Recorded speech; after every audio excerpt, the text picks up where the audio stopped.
Intro to Algebra Lesson 1-4A. Alright, we've spent some time looking at expressions and evaluating those expressions. Depending on the values of the variables, we were able to use order of operations to determine their value, what they equal. Now we're going to talk a little bit about equations. And an equation is still, it's basically based off of those expressions. The only difference is there's an equal sign placed between the two expressions. This is an expression. It expresses the value of 2. This is also an expression. It expresses some value being added to 5. So this expression and this expression, if they're separated by an equal sign, is what turns it into an equation. Equal, equation, they sound very similar. So an equal sign placed between two expressions, creating a left side of the problem and a right side of the equation. It doesn't have to be that there's a variable in there. You could say 7 plus 2 equals 9. That is still an equation. 7 plus 2 is an expression, and 9 is an expression. They both express the exact same value, which is why they're equal. This expresses 9. Just expresses it as two different measurements, or two different values added together. This expresses 9, but as a whole number of 9. You could have more than one variable in a problem. X plus y equals a plus b. I don't know the values of these 4 variables, but I do know that if I add these two together, it's going to equal the two of these put together, because they are equal. This expression equals this expression. We go from there and we have what we call open sentence. Now, in language arts, you have sentences that have capitalization, punctuation, nouns, verbs, subjects, predicates, etc. And you make your whole complete sentence watching your commas and all your exclamation points and periods. In math, we can take a really basic sentence and say, like I did before, 1 plus 2 is equal to 3. That is a mathematical sentence. 1 plus 2 is in fact 3.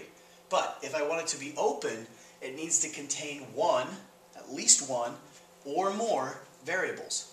It could have 5 variables in it. It could have 1, it could have 7, it could have 300 variables.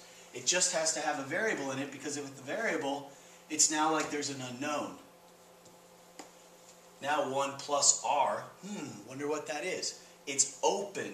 Open meaning there's something we're not sure about. Now we know the value is 2, especially since it's an easy equation and I just had written it there. But if it were more complicated, the fact that there's still something there tells us it's an unknown. If you had it over here, that's still an open sentence because it has 1 or more variables. Inequalities. Inequalities act a lot like equations. The only difference is it has one of these 4 inequality signs. You still have 2 expressions. You have an expression on the left, you have an expression on the right, but the inequality sign will allow you to determine which is bigger, which is smaller, or could they possibly be the same. You always read these expressions from the left-hand side to the right. So as this inequality right here is closed, it's tighter at this area, and it's open at this area. That means this side is the bigger side, and this area is the smaller side. Reading it from left to right, you would say less than this side, because this is pointing to the smaller, and this is opening to the bigger. Read from left to right, this is greater than that side, because this is the bigger side compared to the smaller over there. If we put the inequality signs under, or the or equal to, it simply means that this side over here and this side over here could be exactly the same. It could be exactly the same, or this side is smaller. So if I had 20 over here, this could be 20. But it would have to also be 19 or 18 or 17 or 16 or 15 or 14. Something smaller or equal to 20. It could not be 20.5. It couldn't be 20.21, because that'd be bigger than that side, which isn't allowed.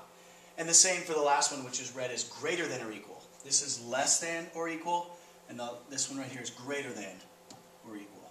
But you'll still have 2 expressions. So we might have 3 plus r is greater than or equal to 17.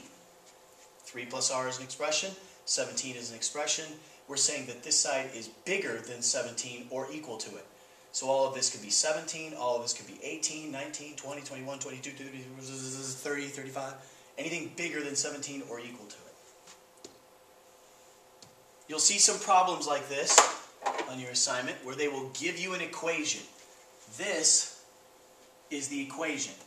The semicolon 5 is simply saying, if you had this equation, would this be considered a solution? So in order to decide that, take and stick the 5 in for C. If you can stick that answer in for C and have it actually make 12, then it's a solution. If it doesn't work, it's not a solution. So 3 times 5 plus 2. Order of operations, I must do multiplication. That makes 15 plus 2. 15 plus 2 is 17. And the last time I checked, 17 is not equal to 12. So it did not work to stick 5 in for this C value. What does that mean? It means this is not a solution. But I have the work to back it up because I've stuck that value in for C to determine that it is not a solution. Now sometimes we want to use mental math to come up with a question to help us solve this. It doesn't have to be complex. You don't need to tell me anything about there's a whole bunch of palm trees and 6 of them were added and now we have 11 palm trees, so how many palm trees did you have before? You can, but you don't have to be that complex. You can keep it relatively simple. All right? Once we've come up with a question that helps us ponder what's actually happening in the problem, then we'll go ahead and use mental math and solve it. Here's an example of what you could say. What number? What number refers to the variable? So what number can be added to 6 to equal 11? Now that's a question that I would ask myself to help me set up a problem that I could solve mentally. Well, what number plus 6 makes 11? I think it's 5. So therefore I've solved this equation mentally by asking myself what plus 6 makes 11. And the last example is very similar to this example, which was an equation and checking the answer. Now we have an inequality that has a semicolon 3. We want to see if 3 is actually a solution. So this is the inequality here, and I want to know, is this a solution? So I stick the 3 in for n, giving me 3 minus 2. And 3 minus 2 is 1. Is that less than 6? Absolutely. Remember, the pointy part always points to the smaller. 1 is smaller than 6. The opening is always toward the greater. 1 is less than 6, therefore this is a solution. Because it worked. It's not the only solution. If you stick 4 in for n, 4 minus 2 equals 2, which is still less than 6. That means 4 is a solution. If you stick 5 in, 5 minus 2 is 3. 3 is less than 6. There are actually many, many, many answers that work for n because it's an inequality. If it's an equation, then there's only one answer potentially. If there is an inequality, it could be a whole bunch of answers.